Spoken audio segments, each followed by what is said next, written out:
Assalamualaikum warahmatullahi wabarakatuh. Bismillahirrahmanirrahim. Alhamdulillahirabbil alamin wassalatu wassalamu ala asyrofil anbiya'i wal mursalin sayyidina maulana Muhammadin sallallahu alaihi wasallam wa ala alihi wa ashabihi ajmain amma ba'dah. Pada pertemuan kita yang ke-10 ya pasca UTS ini kita memasuki materi yang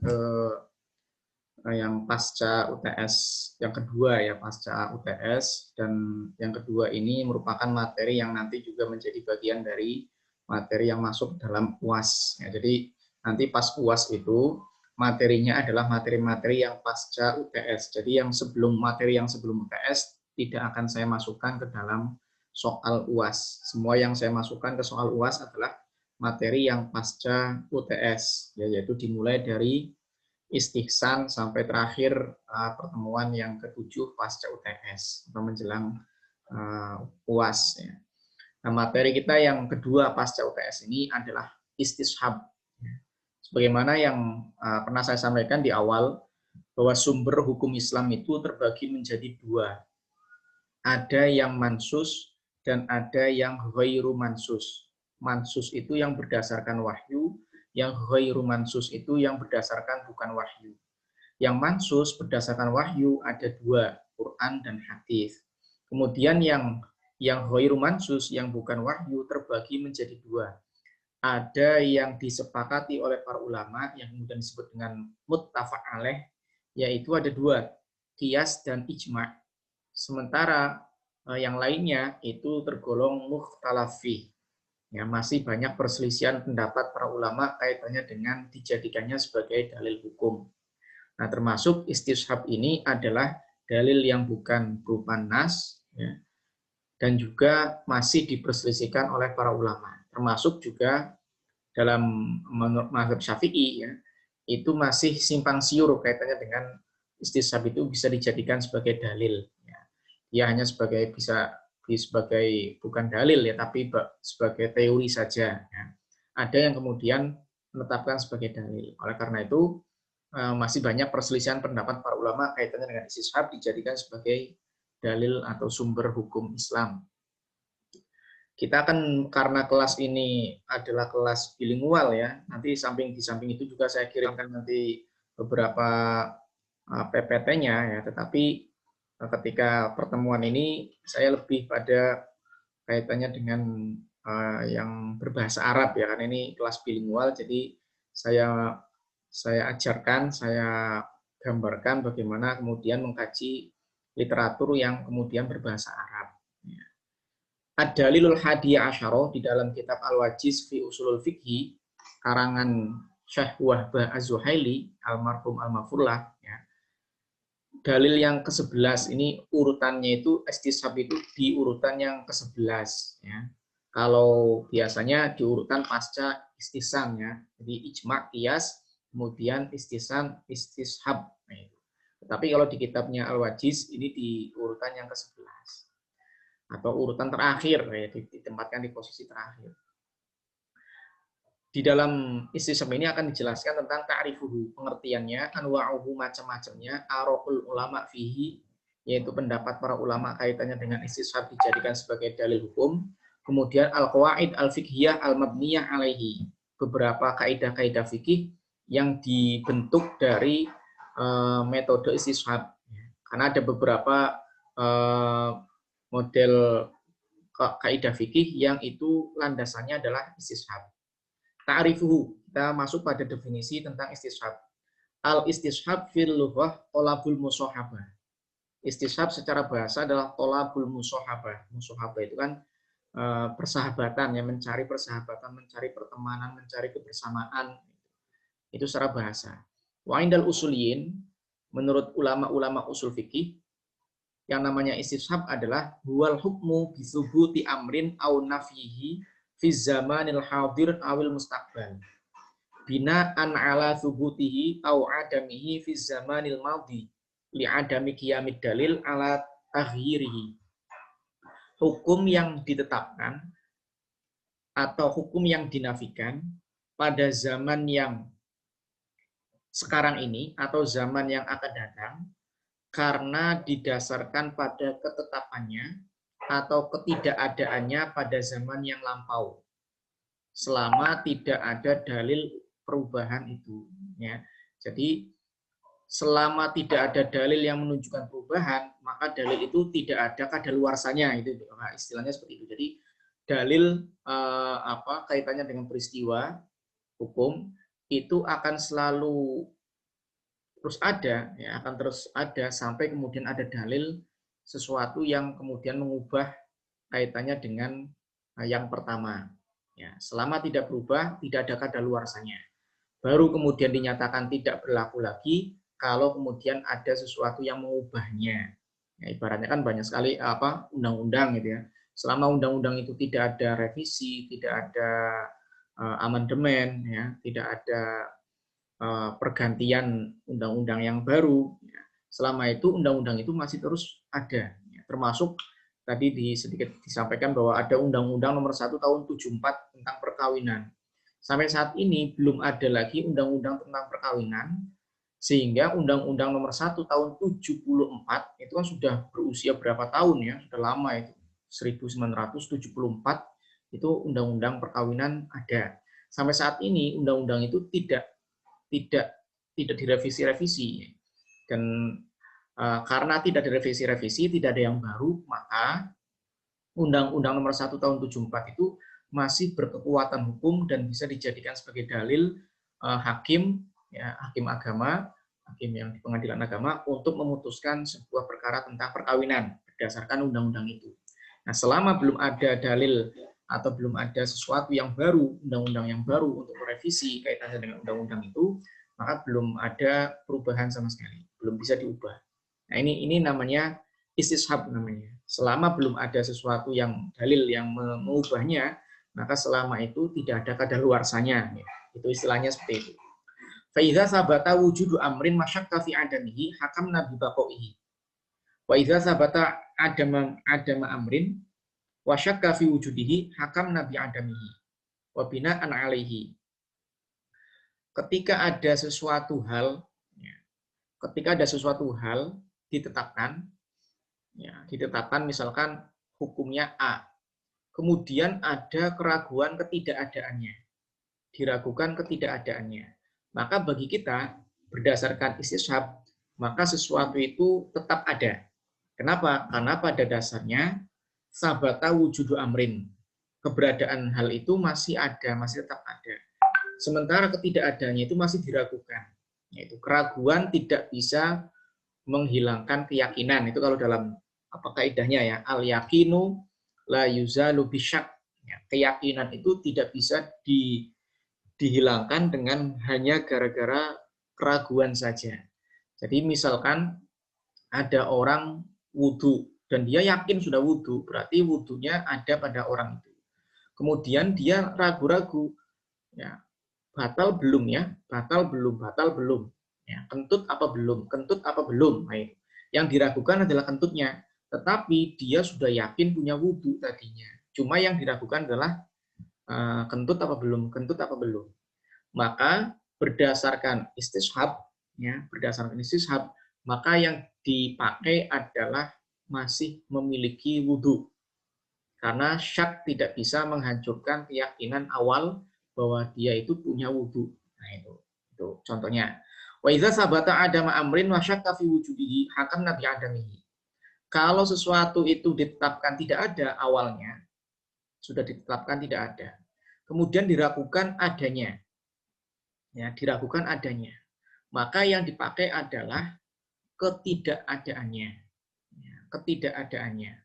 Ini kalau yang kayak gini banyak di muamalah ya. Tadi kan ada pertanyaan tentang bagaimana di muamalah, banyak, malah justru istishab itu paling banyak di masalah-masalah tentang muamalah, tentang transaksi, banyak sekali ya kaitannya dengan itu. Contoh gini, yang orang itu pada dasarnya punya hutang, ya, tidak punya hutang ya. Idza sabata adama amrin. Orang itu pada dasarnya tidak punya hutang misalkan. Terus kemudian ada keraguan bahwa dia itu punya hutang apa tidak ya, punya hutang apa tidak. Nah, maka yang dimenangkan adalah dia tidak punya hutang selama belum ada bukti kalau dia punya hutang. Ya, selama tidak ada bukti kalau dia itu punya hutang. Kalau ada bukti bahwa dia itu telah berhutang, maka berarti ya dia berhutang sesuai dengan ketentuan baru yang mengubahnya. Nah itu. Jadi banyak sekali ya ketentuan-ketentuan yang kaitannya dengan istishab di masalah-masalah muamalah. Ya. Atau juga ada orang misalkan ini pembagian waris. Orang itu tidak ada batang hidungnya, menghilang tiba-tiba, ya, atau ya sudah 2 tahun lah menghilang itu, ya sudah 2 tahun menghilang. Kemudian ada anggota keluarganya meninggal dan orang yang tidak ada kabarnya selama 2 tahun itu adalah merupakan ahli waris yang akan mendapatkan warisan dari orang yang meninggal itu. Tapi dia sudah 2 tahun tidak ada. Apakah kemudian dianggap tetap mendapatkan warisan ataukah tidak?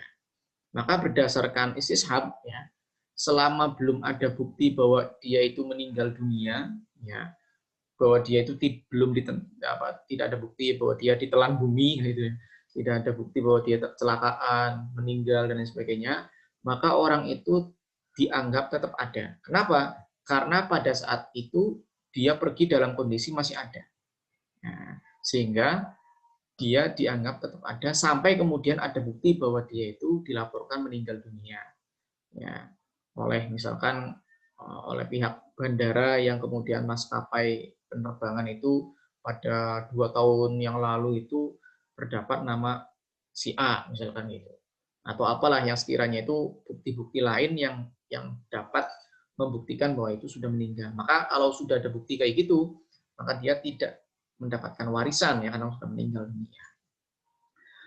Wa idza aradna ma'rifata hukmi 'aqdin aw tasarrufin, kalau kita ingin tahu mengetahui hukum akad atau hukum tasarruf dan tidak ada nasnya, ya.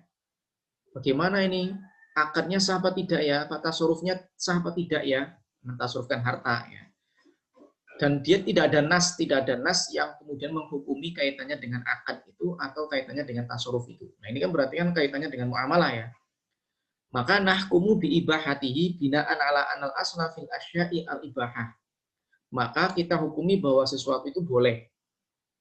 Jadi kalau kita melakukan akad dan kita tidak tahu akad itu di dalam nas itu dibolehkan ataukah tidak, ya. Tasarruf harta itu boleh atau tidak menurut nas. Dalilnya tidak ada di nas, tidak ditemukan. Ya. Maka kita bisa menghukumi akad atau tasarruf tadi itu dengan hukum ibahah atau boleh, mubah. Dengan bersandarkan pada sebuah kaidah ya. Al-aslu fil asya al-ibahah. Pada dasarnya segala sesuatu itu adalah boleh. Nah, gitu. Sehingga dasar inilah yang kemudian sampai kapanpun akan terus ada.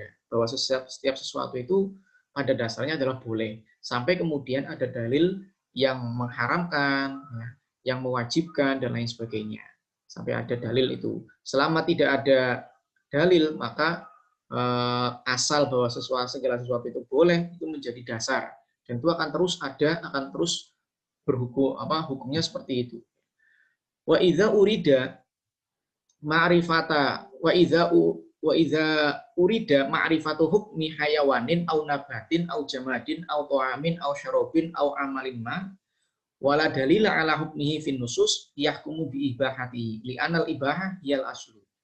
Kalau kita menghendaki mengetahui hukum hewan misalkan, hukum hewan, hukum tumbuh-tumbuhan, hukum sesuatu yang padat, hukum makanan, hukum minuman atau hukum amal apapun ya, dan ternyata tidak ada dalil nas yang menunjukkan kejelasan hukum dari hewan tadi, kejelasan hukum dari tanaman, kejelasan hukum dari barang-barang yang keras ya, tidak ada hukum secara nas yang disebutkan dalam nas kaitannya dengan hukum makanan itu atau minuman itu atau amalan itu, maka selama tidak ada nas yang kemudian menunjukkan apakah boleh apakah tidak, maka selama itu yahkumu biibahatihi, kamu biibahatihi, dihukumi kemubahannya, ya, dihukumi kemubahannya, karena ibahah itu adalah segala sesuatu yang asal, ibahah itu adalah sesuatu yang asal, sampai kemudian ada dalil yang baru yang menyatakan bahwa itu haram atau dalil baru yang menyatakan bahwa itu wajib misalkan. Ya, misalkan ada makanan, ini halal apa tidak ya? Dicari dalilnya, nggak ada. Nas Al-Quran mengatakan kayak gitu, nggak ada. Ya, jenis-jenis makanan yang dijelaskan dalam Al-Quran maupun hadis tidak ada sama sekali kaitannya dengan itu. Maka sesuatu itu bisa kemudian kita hukumi boleh. Ya, kita hukumi boleh. Tentunya setelah melalui kias dulu ya, nanti karena ada kias ya, apakah bisa dikiaskan atau tidak sesuai dengan beberapa syarat yang pas pada materi kias ya tentunya. Kemudian wal aslu fil fatati al bikaroh wala tuqbalu da'wa thuyubati illa bibayinatin.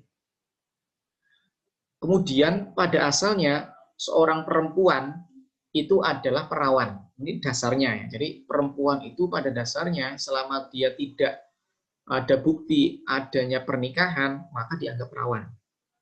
Ya, dianggap perawan. Oleh karena itu, kalau dia ngaku-ngaku saya ini sudah pernah menikah, tapi tidak ada bukti yang menunjukkan bahwa dia itu menikah, maka dia itu dianggap tetap perawan. Nah, ini. Wal aslu fit ta'ir as-sa'id adamu ta'allum. Wa la yathbutu al-ilmu illa bibayinatin.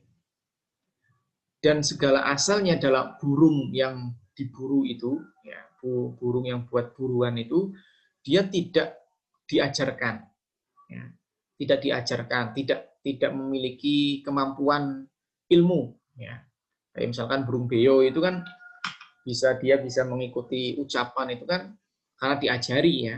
Selama tidak diajari, maka dia ucapan yang tiba-tiba muncul itu ya bukan berdasarkan atas perlakuan. Misalkan gini, ada burung beonya tetangga menghina kalian misalkan itu ya. Brengsek, brengsek, brengsek, nah gitu misalkan gitu. Nah, burung beo itu mengatakan kayak gitu. Kaliannya tersinggung, ya, kalian tersinggung dan menuntut tetangga itu untuk bertanggung jawab kaitannya dengan hinaan itu. Ya. Ini kan burung ya.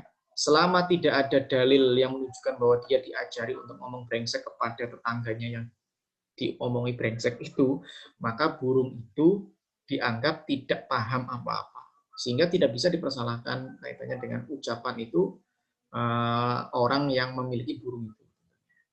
Wa dalilu kaunil asli fil asya al-ibahah, dalil adanya segala sesuatu itu pada dasarnya adalah mubah, itu firman Allah ya. Huwallazi khalaqalakum ma fil ardi jami'a. Allah itu menciptakan segala sesuatu yang ada di muka bumi dan itu seluruhnya. Dan ayat ini menunjukkan bahwasanya wa ayatun taskhiru ma fil kauni lil insan, bahwa semua yang ada di muka bumi ini diperuntukkan untuk manusia seluruhnya. Berarti ayat ini menunjukkan dalalahnya, menunjukkan bahwa segala sesuatu yang ada di muka bumi ini semuanya silakan dimanfaatkan oleh manusia.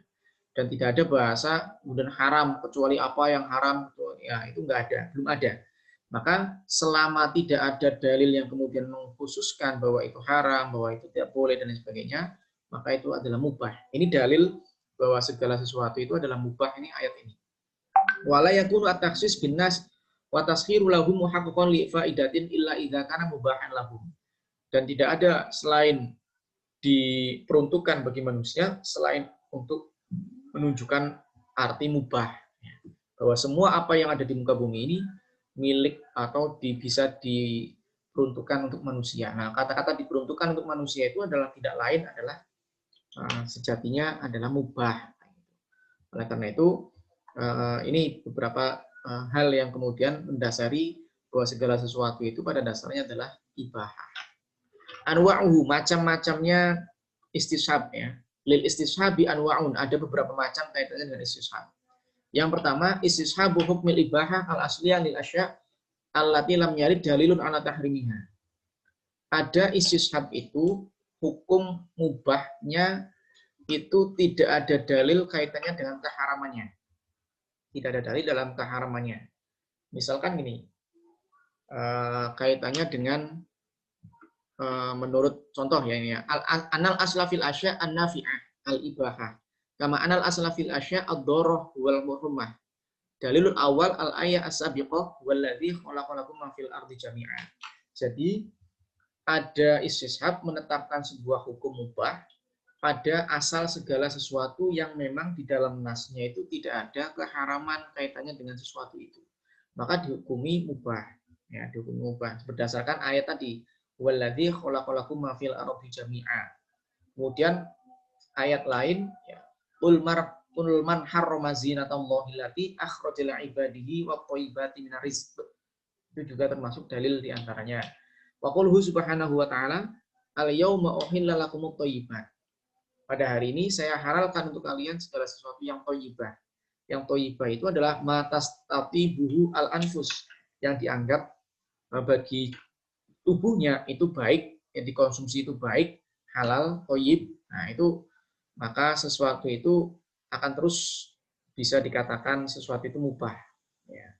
Tetapi kalau misalkan itu khusus, sudah ada penentuan ya, bahwa itu sesuatu itu intinya adalah boleh, intinya langsung ditunjuk oleh Al-Quran ya, maka itu bukan mubah, bukan kaitannya dengan ibahah, tetapi sesuai dengan dalil yang khusus tadi.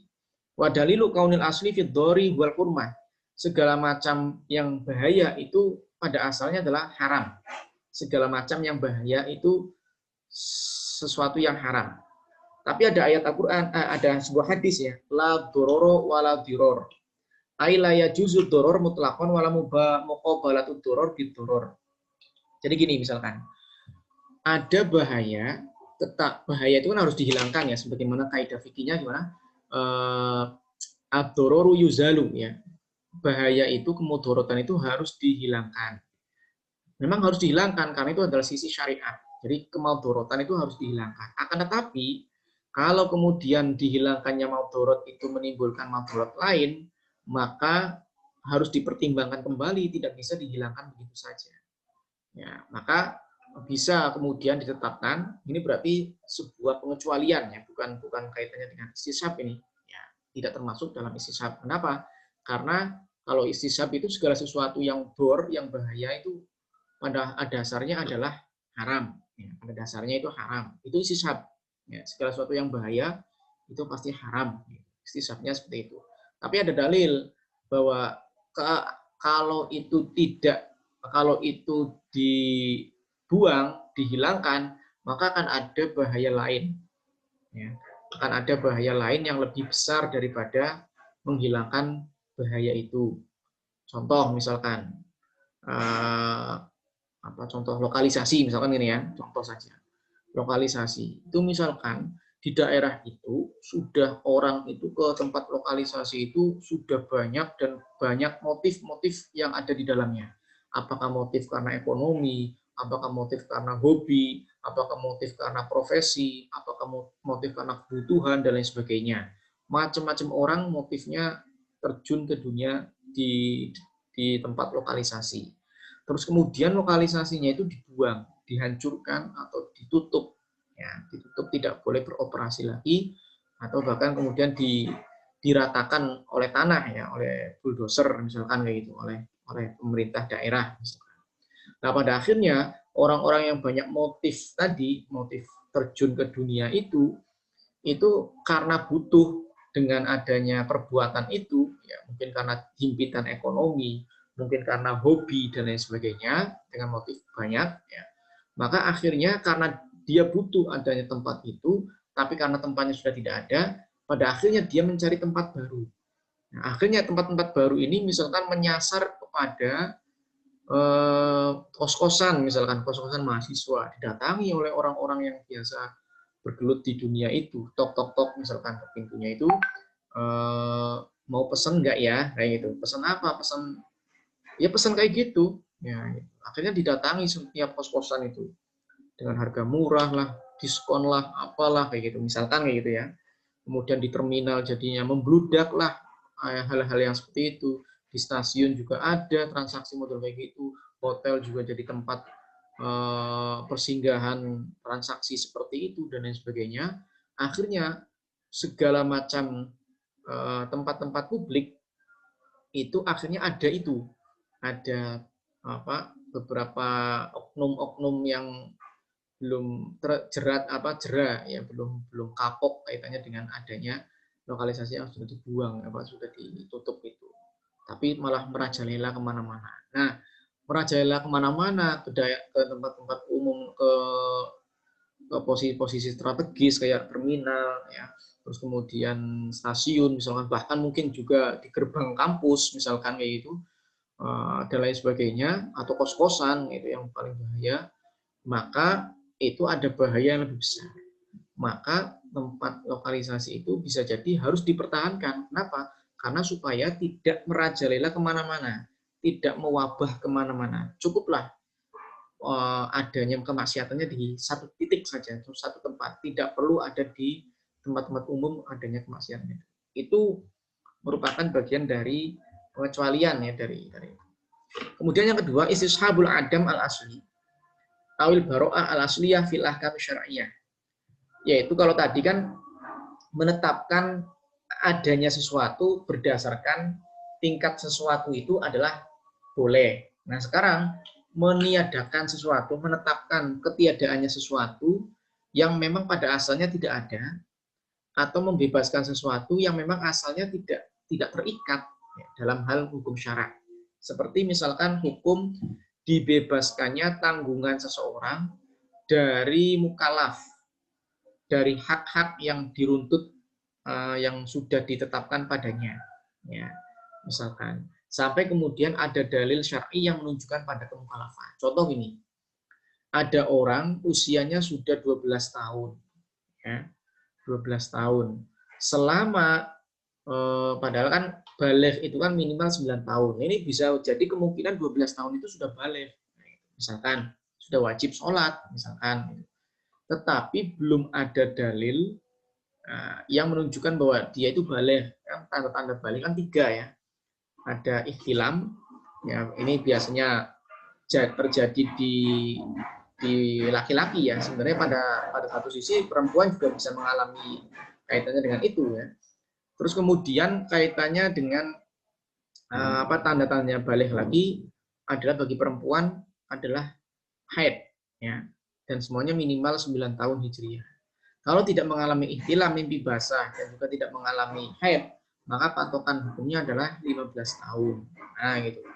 Itu sampai ada ditemukannya dalil tentang tanda-tanda alamat baligh, selama itu dia tidak terkena kewajiban syar'i. Dia tidak terkena hak-hak yang harus dia penuhi.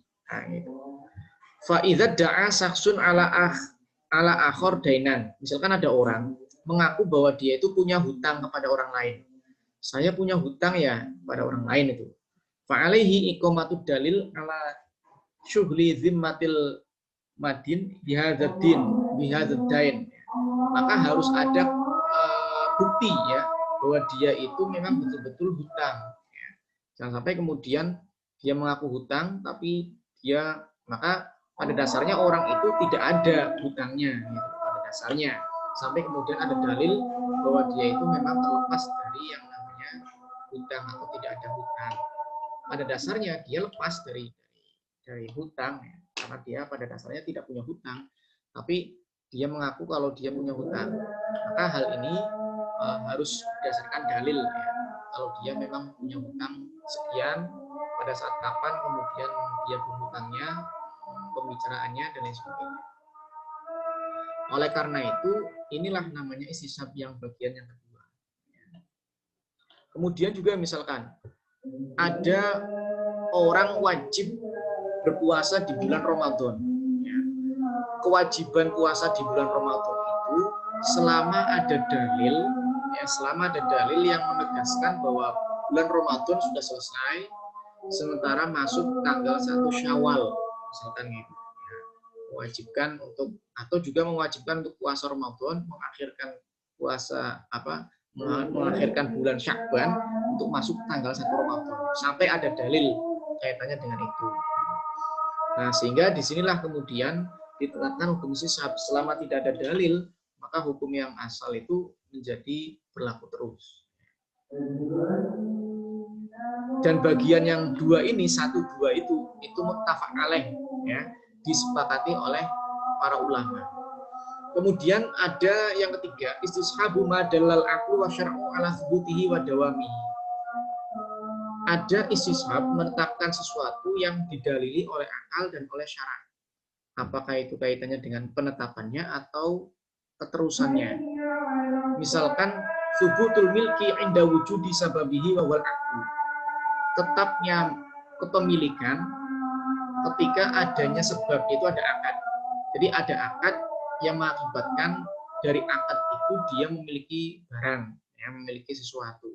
Maka dari situ dia terus akan dianggap memiliki sesuatu itu sampai kemudian ada dalil yang menyatakan bahwa dia sudah habis masa kepemilikannya, misalkan. Wa thubutil hali baina zaujaini ba'dal ahdi alladhi yufiduhu. Kemudian menetapkan kehalalan antara suami istri setelah adanya akad. Ya, setelah adanya akad, yang akad ini bisa berfaedah, bukan fasid ya, bukan rusak, tapi akad yang sah, gitu. Sehingga ada ketetapan hukum halal antara suami istri untuk berhubungan ya, setelah adanya akad. Kecuali ada bukti akadnya tidak sah ya, atau akadnya itu palsu dan lain sebagainya. Ini yang kemudian bisa dikeluarkan, ya, bisa dikeluarkan dari hukum ditetapkannya itu. Kemudian juga ada contoh baqa'il wudu ba'da tawaddu falau yu'athiru syak fin naqdi. Kayak tadi, saya tadi itu punya wudu, tapi sekarang kentut belum. Maka berdasarkan istishab adalah yang diambil adalah dia sudah wudu. Tetapi walaupun menurut mazhab Syafi'i itu yang paling afdol adalah dia itu dianggap sudah batal wudunya untuk ihtiyat, ya, untuk berhati-hati.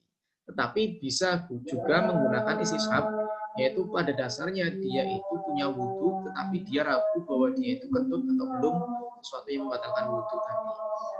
Atau sebaliknya, dia ragu-ragu kaitannya dengan wudu. Misalkan gini, tadi saya itu sudah wudhu apa cuma cuci muka? Sudah wudhu apa cuma cuci muka? Maka pada asalnya dia itu tidak memiliki wudhu. Pada asalnya, ya, karena di awal itu dia tidak punya wudhu.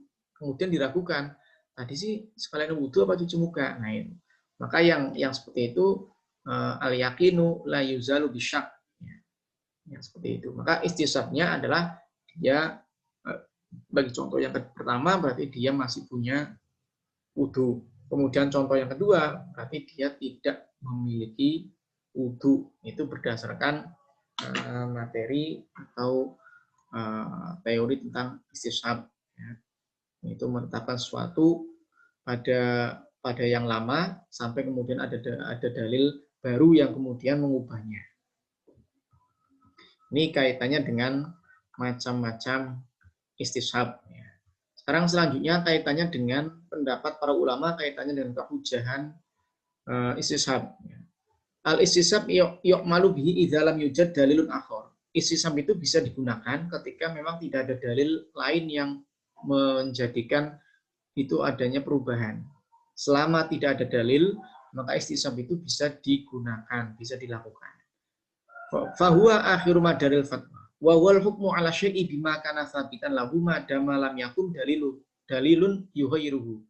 Jadi hukum sesuatu itu akan bisa ditetapkan selama tidak ada dalil untuk mengubah ketetapan hukum dari sesuatu itu.